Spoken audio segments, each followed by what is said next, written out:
มาสูงค่าไหว้เสตอนป่วนกว่าเนาะ EP 2นั่นค่ะนะเขาเนี่ยก็ในนี่ไล่เอาเฮ็ดหมากรูบิกเนาะขาวเกียดเหลืองไว้แล้วก็ขึ้นมาเฮ็ด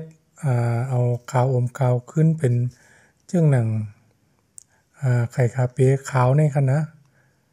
กล้วยหนักเกียนมันได้ไรบ่ไหนชื่อกันเนาะท้องก็ขาวเป็นไข่คาเปียวแล้วก็แกนเหนือนี่ก็เป็นสีเหลียวกันแล้วเนาะอันนี้เป็นลองถูกลายเอากันนะกล้วยกามันให้เขาเนี่ยก็เดี๋ยวมาเก็บมันให้เขาเดี๋ยวมาเก็บจริงนี่ค่ะนะมันไปขาวหมดเนาะเดี๋ยวเลยเป็นสีเหลียวกันถูกเมียนเนาะลายมันเนี่ยก็เอาขาวไว้ตั้งเตี่ยมเนาะเหลืองไว้ตั้งสูงแล้วก็สืบนั่นก็เขาได้เลยมาโดยเตี้ยวสูงในค่ะนะอันเป็นขาวจับก็บอกว่าเขาเดี๋ยวขาวเนี่ยลงมาไว้ตั้งตองนั่นกันนะเขาเดี๋ยวเลยด้วยเตี้ยวสูงมันตั้งอันนี้มีขาวจับไว้นั่นน่ะอันนี้เขาด้วยกว่าด้วยมาเอาหันอยู่สองหวยนะอันนี้เป็นสีส้มนี่เป็นส้มเนาะนี่เป็นขาวเนาะอันตั้งสุดเดี๋ยวเลยเอา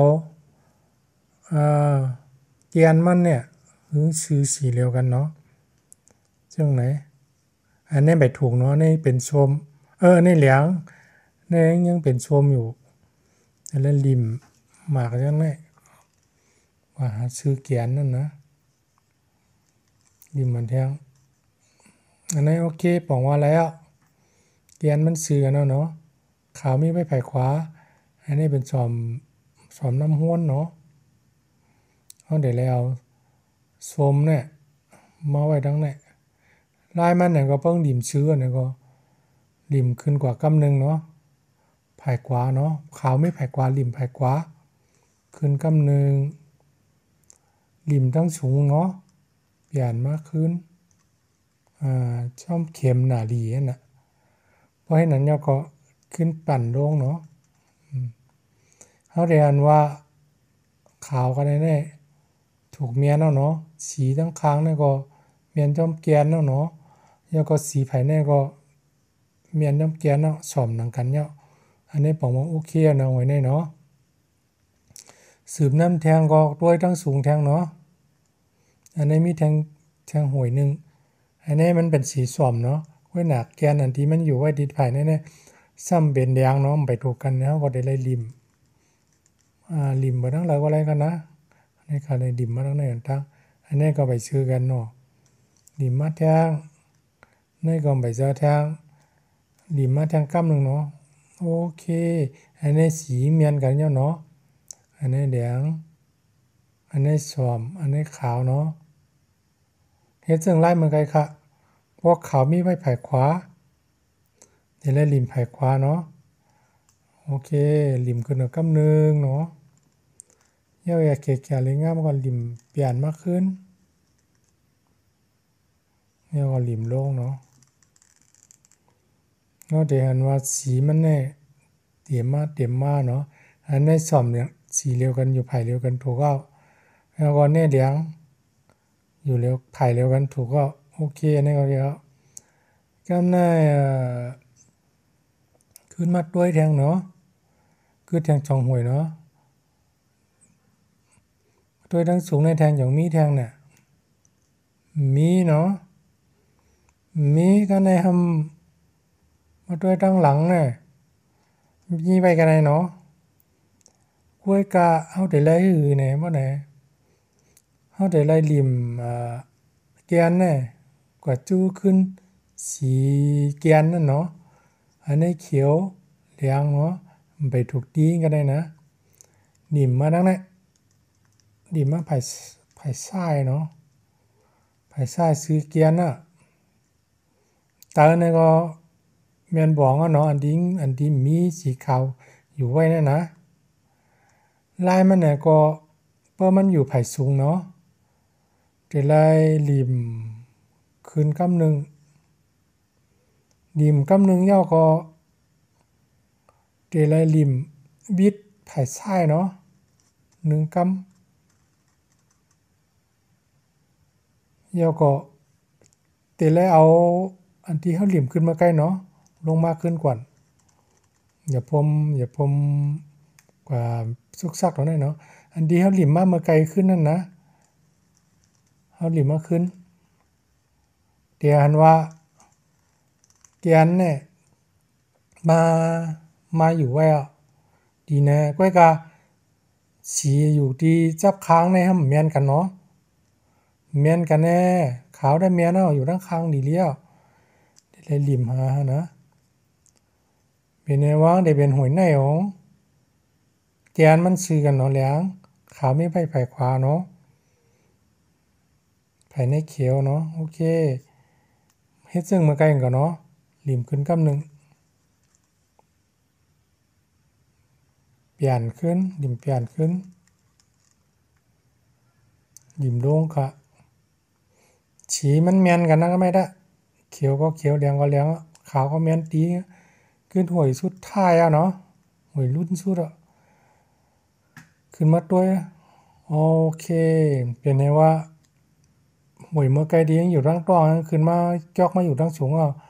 ก้อยกาในเป็นสีชมเนาะขาวมีไผ่ไส้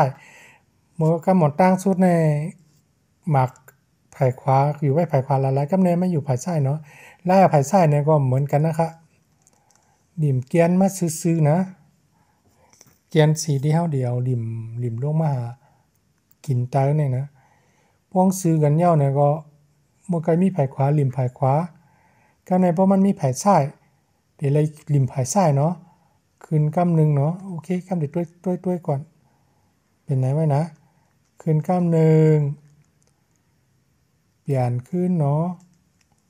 เปลี่ยนลักไส้นั่นนะสุดนั้นก็เอาลง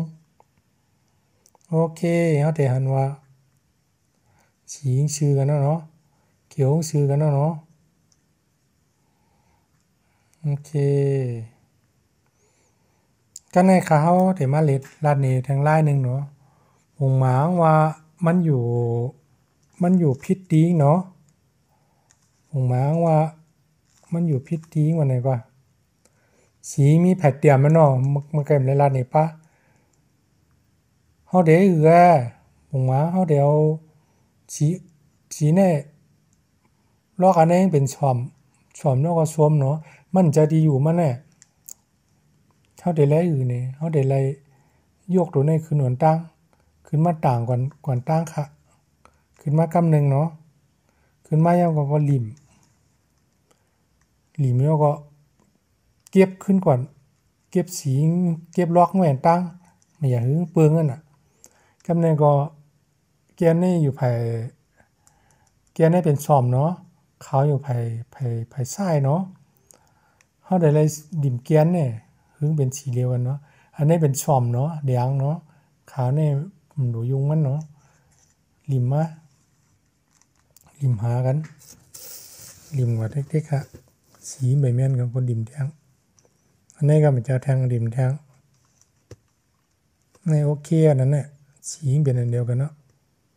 เขาเนี่ยก็ขึ้นกำหนึ่งเนาะลิมมาทางซ้ายเนาะลิมย่อมเข็มนาลีแล้วก็ลงเขาเรียนว่าสีมันเมียนกันเนาะโอเคสีที่มันอยู่เนี่ยโอเคหวยนี่ก็ขึ้นเก็บเมื่อกี้เหลืองมาอยู่เตี้ยนตีงั้นน่ะ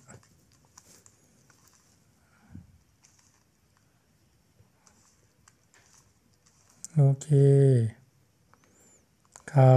ทอนตอนแรกเนี่ยค่ะเดคือยังไว้กันเลยเนาะตอนด่าลาดเพี้ยนกันให้เขาเนี่ยก็ได้เรียนกับโยโย่ก่อนหนังหือคลิปมันเด่มพอยาวนะกำเด็กกวางพวกต้วงนำหนักก็โอเคค่ะ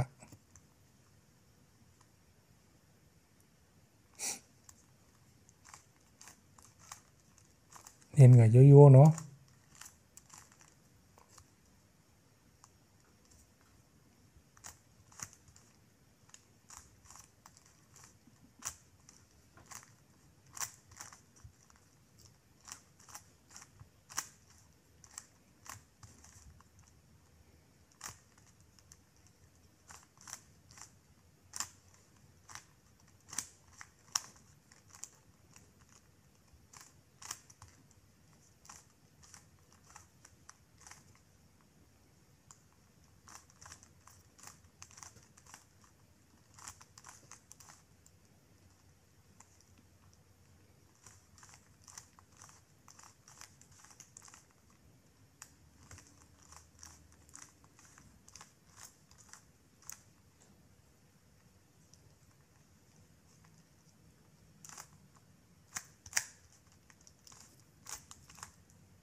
ส่งข้าวยาบาหันเนี่ย